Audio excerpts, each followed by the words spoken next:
Hi, I'm Dr. Dan Shapiro. I'm a plastic surgeon certified by the American Board of Plastic Surgery. I've been practicing in the Scottsdale Paradise Valley area since 1992, and that's all I do. I just perform cosmetic or aesthetic plastic surgery.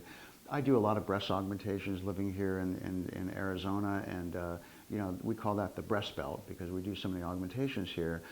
There are so many options available to patients that are inquiring about breast augmentation now, but a very common question that I get are, Dr. Shapiro, is silicone or saline breast implants, which is better for me and why?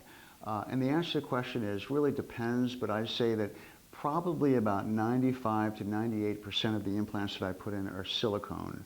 And the reason is many reasons. First of all, there's been no scientific data with all the studies that have been performed that silicone is any more dangerous for you than saline. And in fact, in certain instances, it could be safer because it makes mammograms more predictable.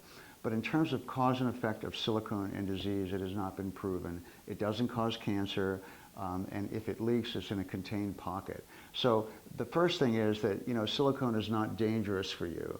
The second thing is that silicone implants tend to feel more natural, they tend to ripple less, and I think that they look and feel more natural. There are patients that want that augmentation look with a lot of projection and really want that kind of fake look, and I can't argue with what they want. And for that patient, generally a saline breast implant is the more appropriate one in terms of the choice.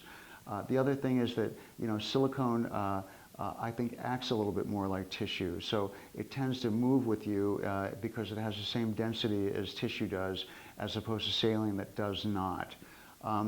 With regards to saline, I think the number one reason why I would put saline versus silicone is either somebody has a history of breast cancer and they're worried about having silicone implants in, or if in fact somebody has a history of collagen vascular disease and their rheumatologist is concerned about it, or if they feel as though with their collagen vascular disease, if they were to have an exacerbation of symptoms, then they would attribute it to the saline, to the silicone implant, which is not true, but I can't argue with the fact that someone would get anxious about it.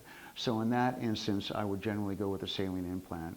But other than that, the other reason, if somebody wants a much smaller incision, I think saline implant would be the way to go. But I think uniformly, I really like the silicone implants. I think they look more natural. Again, they feel more natural. They ripple less.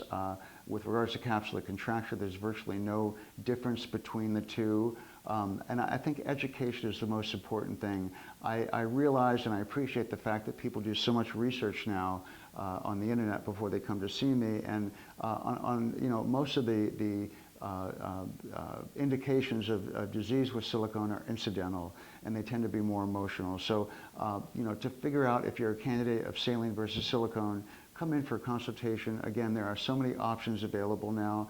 There are gummy bear implants, there are anatomic implants, there are different profile implants. So it's really exploded in the last 5 years. So it can be a very, very precise procedure.